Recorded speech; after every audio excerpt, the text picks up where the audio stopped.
मध्य प्रदेश के पूर्व मंत्री और बीजेपी नेता दीपक जोशी ने देवास में अपना 57वां जन्मदिन बड़ी ही सादगी और अनूठे तरीके से मनाया।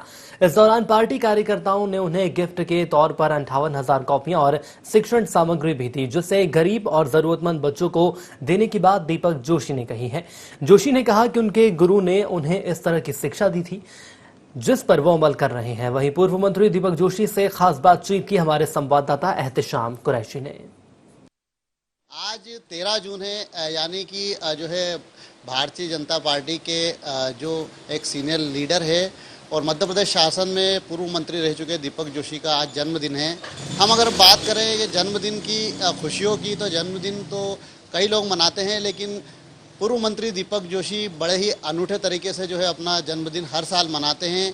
चाहे वो मंत्री थे या अभी वो मंत्री नहीं है, तो भी अनूठे ढंग से वो उनका जन्मदिन मनाते हैं। इस बार भी आपको मेरे पीछे कुछ कापियों के साथ साथ शिक्षण सामग्री जो है दिखाई दे रही है। कहीं ना कहीं आप देख रहे हैं टीवी स्क्रीन पर आपको दिखाई दे रही है। ये जो है तमाम शिक्षण सामग्री जो आपको दिखाई दे रही है, ये पूर्व मंत्री दीपक जोशी के जो समर्थक है उन्होंने उनको गिफ्ट स्वरूप दी है। और अब ये बात कही जा रही है कि इन शिक्षण सामग्रियों को उन गरीब बच्चों को वितरित किया जाएगा जो इनको खरीद नहीं सकते।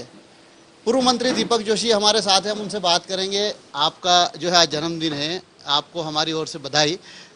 ये बताएं भैया कि जो एक कापियों का काफ़ी ढेर दिखाई दे रहा है आपके जन्मदिन पर, और इनकी क्या संख्या है और अब किस तरह से जो है इनका वितरित होगा, और क्या सोच के आपने जो है शुरुआत? देखिए, जन्मदिन मनाने का विषय तो होता है, लेकिन हर्षोल्लास के साथ मेरे शिक्षक ने प्रेरणा दी थी कि ये सोचने का भी होता है कि हमने एक साल में क्या किया, क्या गलतियां की, क्या खामियां रही। लेकिन साथ में जन्मदिवस में अगर हम समाज के उन वर्गों को जिनकी की मदद की आवश्यकता है, अगर उनको हम मदद करें तो शायद जन्मदिवस की सार्थकता और बढ़ जाती है। और मेरे शिक्षक ने कहा था कि आप मंत्री बन गए, अब जन्मदिवस कैसे मनेगा? तो मैंने उनसे कहा था, गुरुजी अब तो मंत्री हूँ तो बहुत धूमधाम से मनेगा। बोले नहीं, आप शिक्षा मंत्री, इसलिए कोई प्रेरणा देने वाला जन्मदिवस मनना चाहिए। तब मैंने तय किया था कि शिक्षण सामग्री इकट्ठी करूंगा और उन बच्चों को जिनकी आवश्यकता होगी उनको वो सामग्री बांटूंगा।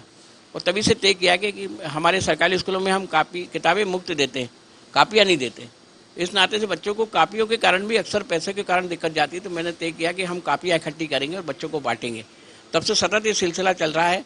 और इस साल चूँकि मेरा 57वां जन्मदिवस है, तो लगभग 58,000 कापियाँ बागली और हाटपिपलिया विधानसभा क्षेत्र के हमारे कार्यकर्ता साथियों ने, जो मुझे कहीं ना कहीं पसंद करते हैं, उन सब लोगों ने मिलकर ये कापियाँ बनाने का संकल्प लिया। पहले अलग अलग कापियाँ आती थी, लेकिन बाद में तय हुआ कि एक सी कापी बनना चाहिए। तो पिछले साल अटल जी को मैं अपना भगवान, अपना गुरु, अपना आराध्य सब कुछ मानता हूँ, इसलिए मैंने अटल जी के चित्र के साथ, उनकी कविता के साथ वो कापियाँ बांटी थी ताकि बच्चों तक अटल जी का किरदार पहुँचे।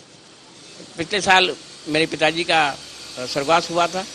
मेरे पिताजी भी चूँकि हाटपिपलिया और बागली क्षेत्र की जनता में रचे बसे हैं, इस नाते से उनकी भी प्रेरणा कहीं ना कहीं बच्चों में पहुँचे। तो इस बार हमने अटल जी और सम्मानीय पिताजी दोनों के चित्र, इसके साथ साथ बच्चों को ये काम सामग्री बांटने का लक्ष्य लिया है।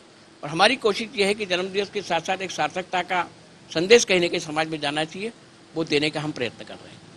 तो ये थे हमारे साथ पूर्व मंत्री दीपक जोशी, जिनका कहना है कि करीब 58,000 जो है कापियाँ उन बच्चों को बांटी जाएगी जो इनको खरीदने में असमर्थ हैं। ढोल धमासे, बैंड बाजे और पटाखों के साथ आपने कई जन्मदिन देखे हैं, लेकिन इस तरह से सादगी से जन्मदिन जो है पूर्व मंत्री दीपक जोशी ने मनाया है, तो कहीं ना कहीं एक सबक भी जो है राजनेताओं को यहाँ ये देते हुए दिखाई दे रहे हैं कि सादगीपूर्ण भी जन्मदिन मनाया जा सकता है और किसी की मदद करके भी जो है जन्मदिन मनाया जा सकता है, क्योंकि ये दिन रहता है लोगों का आशीर्वाद और दुआएं लेने का। और हम भी इस बात का कहीं ना कहीं समर्थन करते हैं कि निश्चित तौर पर उन गरीब बच्चों को जब उनके हाथों में कापियाँ पहुंचेगी तो उनके मन से जो है प्रार्थनाएं और आशीर्वाद के रूप में जो है कई दुआएं निकलेगी। IND 24 के लिए देवास से मैं एहतिशाम कुरैशी।